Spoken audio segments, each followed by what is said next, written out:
Dalam tradisi di Minangkabau, setiap anak laki-laki suatu hari akan pergi meninggalkan tanah kelahiran mereka dan berjalan mencari pengalaman hidup. Pengalaman hidup yang akan membuatnya menjadi lelaki sejati. Selamat datang di Mr. B dalam konten beresiko tinggi. Dan inilah Perantau.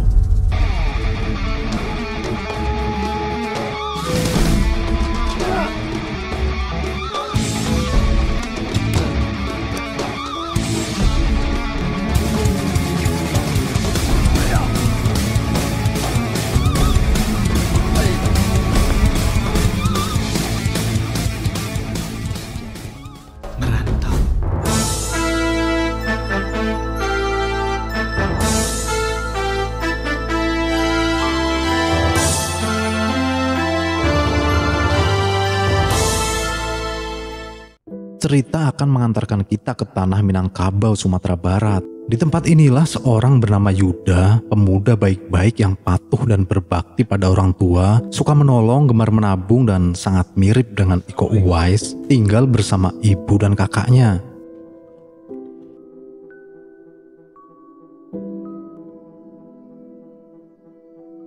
Sebagaimana tradisi turun-temurun di Minangkabau, Yuda berniat untuk merantau meninggalkan kampung halaman tercinta. Sebagai orang tua yang sangat menyayanginya, ibunya yang bernama Wulan menasehati Yuda dan mengingatkan bahwa Yuda tidak perlu melakukan itu. Tapi tekad Yuda sudah bulat. Dia berjanji pada ibunya akan melakukan yang terbaik dan tidak akan mengecewakannya. Amma hanya mau mengingatkan. Melihat tekad anaknya, sang ibu hanya bisa mendoakan yang terbaik dan berpesan pada Yuda untuk kembali kapanpun Yuda siap.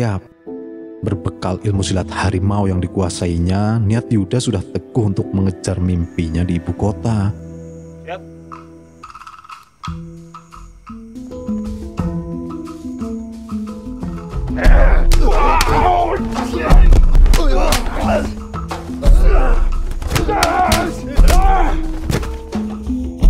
Cukup.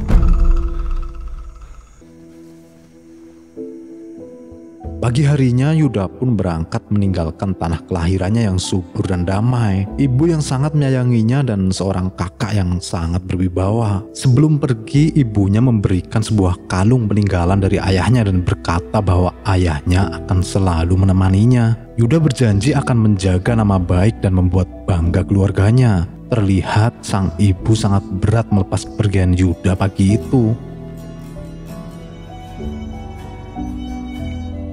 Sesampainya di halte kampung, bus yang akan membawa mereka ke Jakarta telah sampai di sana. Salah seorang penumpang beda kecamatan yang bernama Erik terlihat memperhatikan logo silat harimau yang ada di tas Yuda.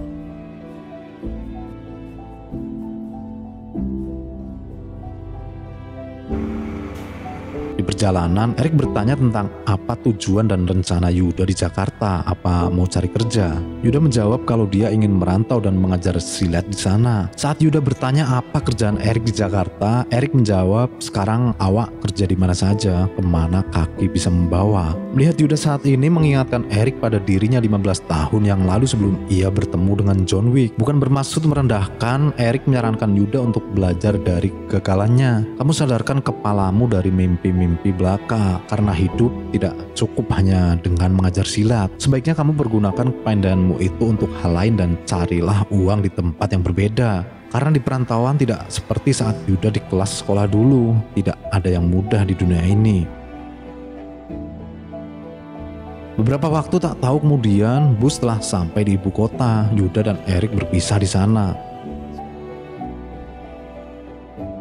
Singkat cerita, malam pun tiba. Realita tak semanis ekspektasi. Kenyataan jauh berbeda dari apa yang Yuda harapkan. Saat ia mendatangi alamat rumah yang ada di catatan, ternyata tempat itu sudah dihancurkan dan tak berpenghuni lagi. Tak ada seorang pun yang bisa Yuda hubungi. Keadaan ini memaksanya menjadi pengangguran tanpa tanda jasa di Jakarta. Akhirnya Yuda pun terpaksa melompat pagar dan tidur di sebuah tempat proyek malam itu. Dia istirahat sambil berpikir apa yang akan dia lakukan selanjutnya.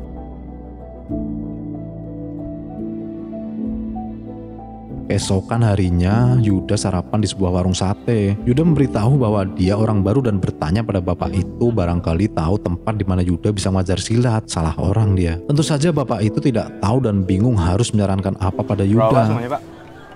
6.000. Saat hendak membayar, seorang anak gelandangan bernama Adit kepergok sedang mengambil dompet Yuda. Yuda pun mengejar copet junior itu sampai ke lorong-lorong kecil di Jakarta.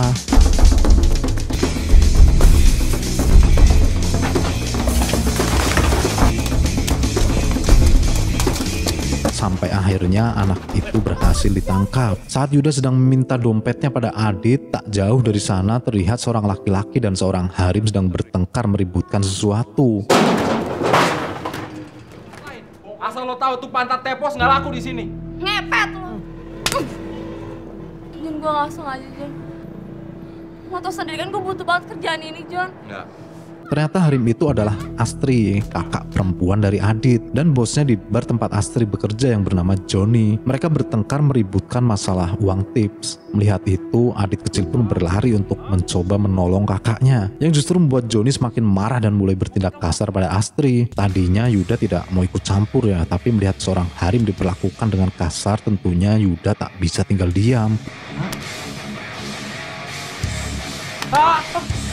Yuda meminta Joni untuk mengembalikan uang Astri dan melupakan semua ini. Sebagai seorang pendekar, tentunya tak sulit bagi Yuda untuk merobohkan Joni. Tapi anehnya Astri justru dia tidak suka dengan tindakan Yuda. Astri meyakinkan bosnya bahwa Yuda tidak ada hubungan dengannya. Dia juga memaki-maki Yuda dan menyebutnya pahlawan kesiangan karena sudah terlalu ikut campur urusan pribadinya. Bagaimanapun perlakuan bosnya, Astri masih sangat membutuhkan pekerjaan sebagai PL di bar itu. Dan karena kejadian itu, fix Astri dipecat. Lo petantang-petenteng ngerusak hidup orang lain, tau gak? Maaf.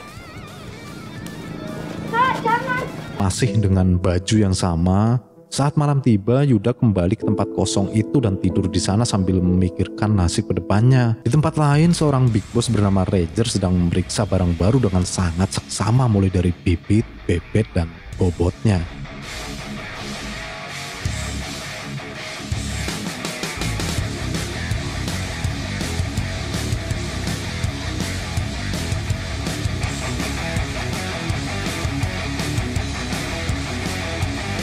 Bule itu kecewa karena sebelumnya ia telah membayar untuk 5 harim pada Joni, tapi hanya 4 yang Joni bawa. Rager mendesak Joni agar segera membawa 1 harim lagi atau Rager tak segan-segan menyakiti Joni. Joni berjanji pada Rager akan membawa 1 harim lagi hari ini. Dan sebagai permintaan maaf, Joni mengundang Rager dan anak buahnya untuk datang ke Go-Go Club miliknya. Mereka dijanjikan full service di sana, minuman, harim-harim segar, dan semua fasilitas gratis. Selama ini Joni ternyata terlibat bisnis perdagangan manusia bersama Rager dan kelompok mafianya.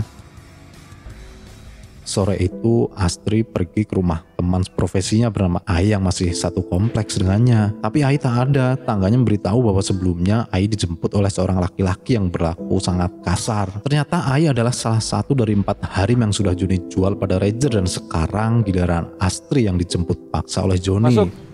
Malam itu, Yuda masih dengan baju yang sama menelpon ibunya untuk memberi kabar dan memberitahu bahwa dia baik-baik saja di Jakarta. Gimana kabar semuanya, Mak? Alhamdulillah. Tak sengaja Yuda melihat Astri yang diculik dan dibawa paksa oleh Joni dan anak buahnya. Melihat ketidakadilan di depan matanya, tentu Yuda tak bisa diam dan kembali menolong Astri untuk kedua kalinya. Tapi kali ini Joni tidak sendirian.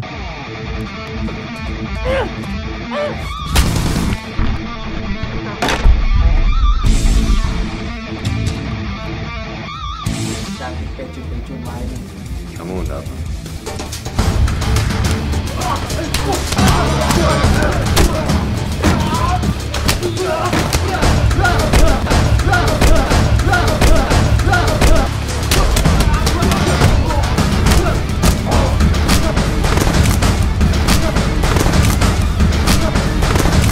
Mereka pun terlibat adu jotos. Walaupun jago silat, tapi karena kondisi badan yang sedang tidak fit ditambah beberapa hari belum mandi, Yuda akhirnya berhasil dikalahkan oleh anak buah Joni yang ternyata cukup handal. Astri pun dibawa masuk untuk memenuhi janji Joni pada Rager. Walaupun sempat tumbang, tapi Yuda bukanlah pria lemah. Ini baru pemanasan baginya. Terlanjur basah, setelah berpikir matang-matang, Yuda memutuskan untuk masuk ke tempat angker itu.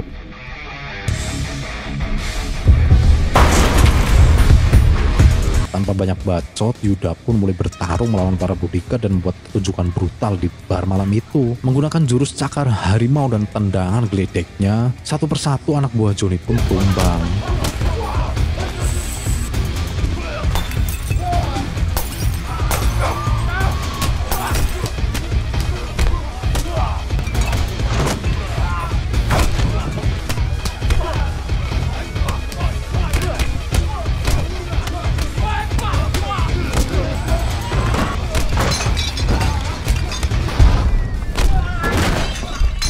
Sementara Astri, Johnny bawa ke ruang VIP di mana Roger sedang menikmati pertunjukan keempat harem barunya. Karena ada memar di wajah Astri, Roger meminta potongan harga pada Johnny dan wanti-wanti agar lain kali lebih berhati-hati saat memperlakukan barang bagus. Tapi tiba-tiba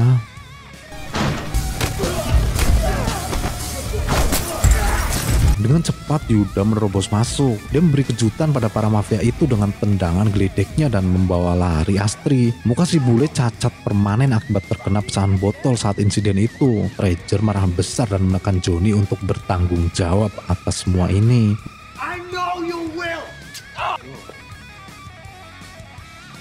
Menyadari saat ini Roger dan Johnny mengejar mereka, Yuda dan Astri pergi mencari adiknya. Tapi para penjahat itu lebih dulu menyekap Adit. Beruntung Yuda dengan jurus kaki bayangannya berhasil mengejar dan menyelamatkan anak itu.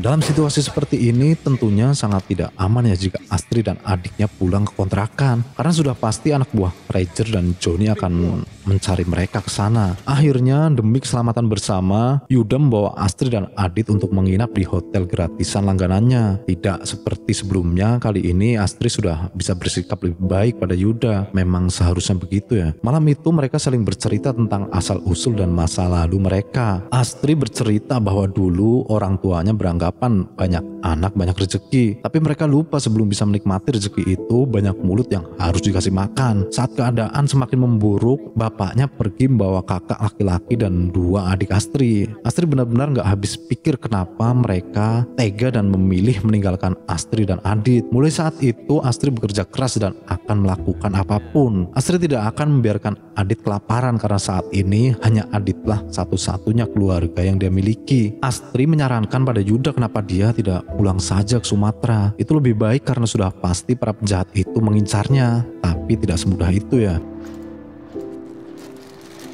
Di tempat lain, Roger dan saudaranya yang bernama Buson sedang berdebat. Buson mengingatkan Roger untuk tidak bertindak lebih jauh. Selesaikan apa yang menjadi tujuan awal dan segera pulang ke negara mereka. Tapi tidak begitu dengan Roger. Dia akan tetap di Jakarta dan menuntaskan semua ini. Dia akan membuat perhitungan dengan siapapun orang yang berani berurusan dengannya. And we settle this. I'm sorry.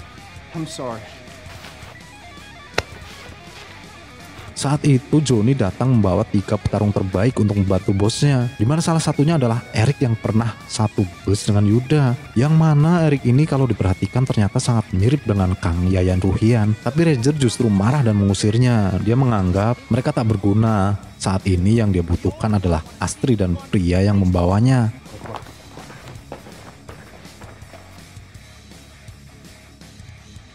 Keesokan harinya, Astri, Adit, dan Yuda pergi ke kontrakan Astri untuk mengambil uang yang Astri simpan di sana. Selama ini Astri bekerja keras untuk mengumpulkannya. Bagaimanapun mereka sangat membutuhkan uang itu saat ini. Terlebih Astri nganggur ya sekarang. Tapi anak buah Johnny terlihat sudah berada di sana. Mereka sedang menggeledah kontrakan Astri. Terlalu berbahaya tentunya jika Astri yang pergi ke sana sendiri. Akhirnya Yuda pun kembali turun tangan. Dia meminta Astri dan Adit tetap menunggu di gang itu dan jangan keluar sebelum Yuda kembali. Tapi sayangnya rencana tak berjalan mulus. Salah seorang preman memergoki Yuda dan selanjutnya terjadilah aksi kejar-kejaran dan pertarungan jalanan di sana.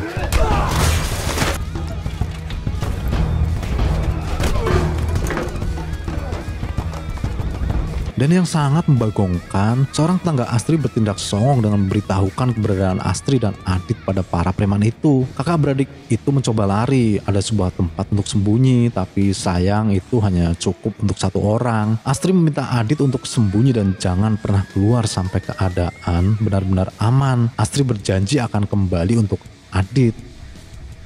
Tapi naas, dia justru tertangkap.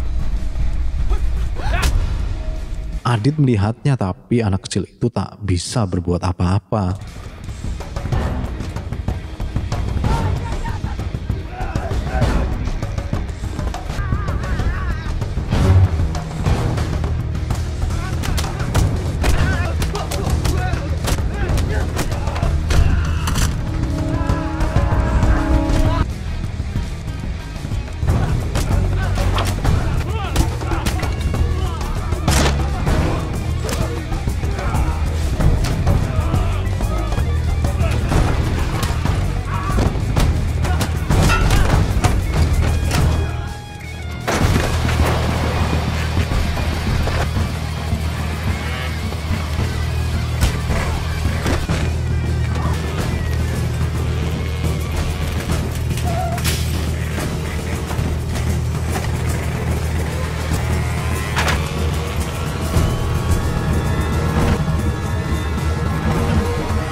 Beberapa waktu tak tahu kemudian Yuda kembali dan menemukan Adit. Adit menceritakan pada Yuda bahwa kakaknya ditangkap dan preman-preman itu membawanya. Yuda memutuskan untuk menjemput Astri dan masuk ke sarang macan. Terlalu berbahaya tentunya jika dia mengajak Adit. Yuda memberikan uang itu pada Adit dan meminta Adit untuk tetap berada di tempat itu. Yuda berjanji pada Adit akan membawa kakaknya kembali. Masih dengan baju yang sama, Yuda terlihat menyiapkan mental dan ilmu kanuragan sebelum terjun ke medan perang. Dengan jurus tendangan tanpa bayangan, tanpa kesulitan Yuda berhasil menerobos masuk dan memaksa Johnny si mucikari untuk memberitahu keberadaan Astri. Berdasarkan informasi dari Johnny, Astri dibawa oleh Roger ke lantai atas sebuah apartemen. Terlihat Erik yang sekali lagi sangat mirip dengan Kang Yayan Ruhian mengawal dua bule itu sampai masuk ke lift. Tak membuang waktu, Yuda segera mengejarnya dan mengendap-endap masuk ke apartemen. Dengan pukulan harimau dan tendangan saling silang yang mematikan, Yuda berhasil melewati 3 penjaga dan terobos masuk.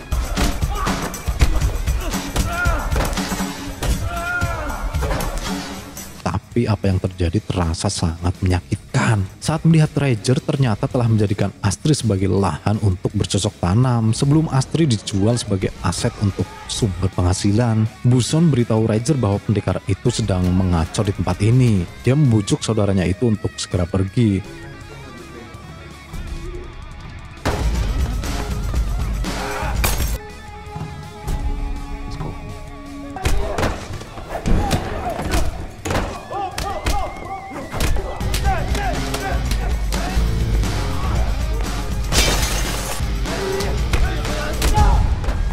Setelah berhasil mengalahkan puluhan penjaga, saat berada di lift, Yuda bertemu dengan Erik. Walaupun sudah saling mengenal dan berasal dari daerah yang sama, tapi posisi dan situasi memaksa kedua pendekar itu untuk bertarung.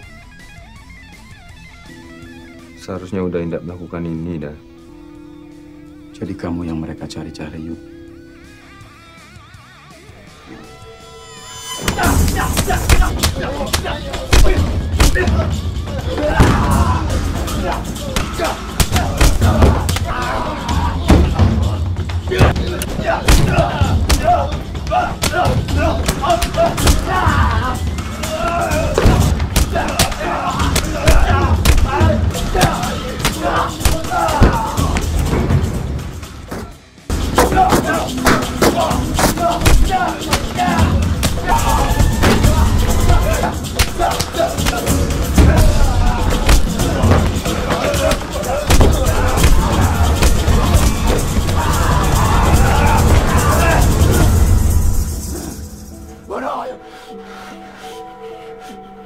Saat lift terbuka, dua penjaga bersenjata bertubi-tubi melepaskan puluhan timah panas. Erik dengan berani membiarkan lusinan peluru bersarang di tubuhnya sambil menghalau Yuda supaya tidak keluar. Pria itu mengorbankan dirinya untuk menyelamatkan Yuda. Sebenarnya Erik adalah orang baik, tuntutan pekerjaanlah yang menjadikannya seperti itu. Walaupun berakhir dengan tragis, tapi Erik yang sangat mirip dengan Kang Yayan Ruhian akhirnya bisa mati dengan terhormat.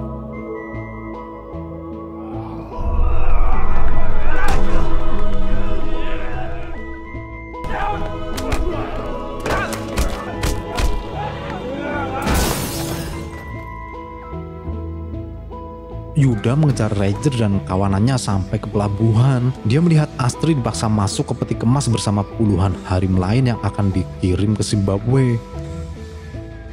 Sementara Yuda, dia harus menghadapi pertarungan tak seimbang melawan lusinan jago pukul Ranger.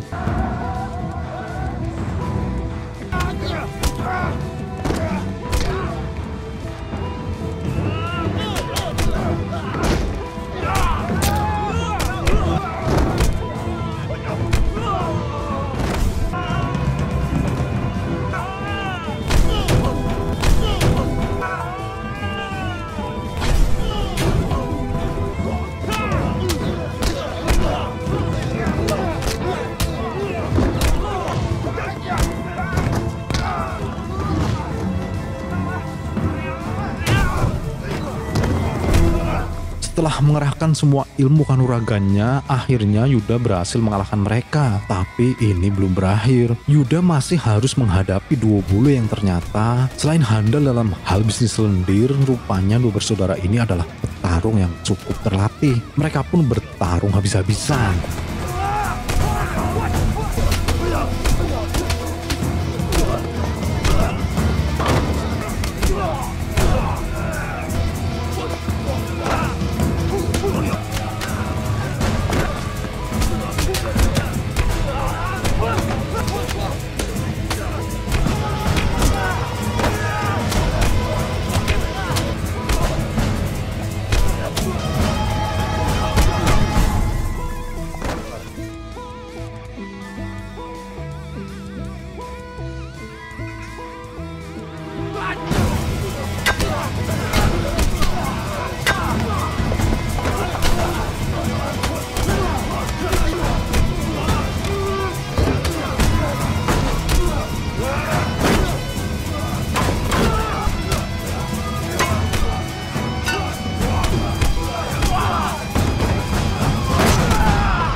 Ranger menjadi sangat marah saat melihat saudaranya Bison mati secara mengenaskan. Dia mengeluarkan jurus cekikan mautnya.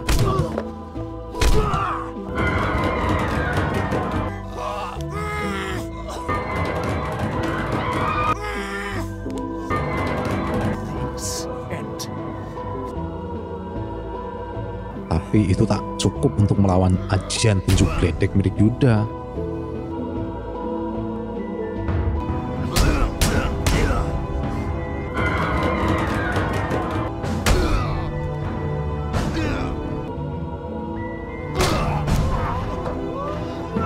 Dan akhirnya Yuda mengakhiri pertarungan dengan jurus tendangan tanpa bayangan.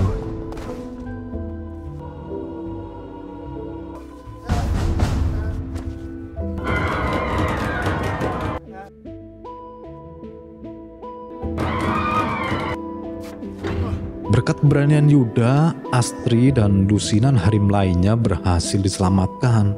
Alhamdulillah.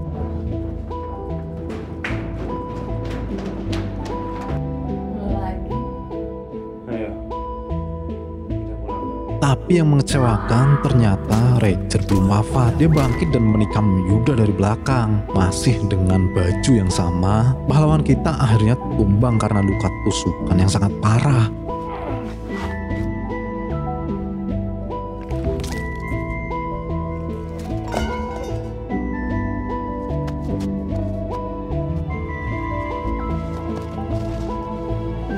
Sebelum wafat, Yuda memberikan kalung wasiatnya pada Astri. Sebelum akhirnya wanita itu berjalan pergi meninggalkan pelabuhan.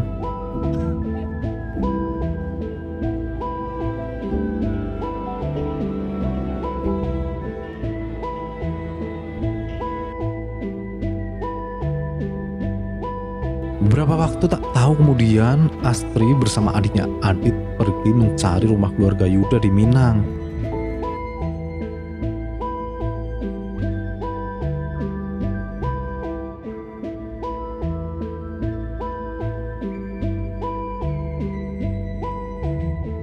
Dia memberikan kalung Yuda pada ibunya dan menceritakan apa yang terjadi dengan Yuda dan bagaimana dia dengan berani mengorbankan diri untuk menyelamatkan lusinan wanita tak berdaya. Selanjutnya, Astri dan Adit menetap di sana dan Ibu Wulan sudah menganggap mereka berdua seperti anak sendiri dan menjadi bagian dari keluarga mereka.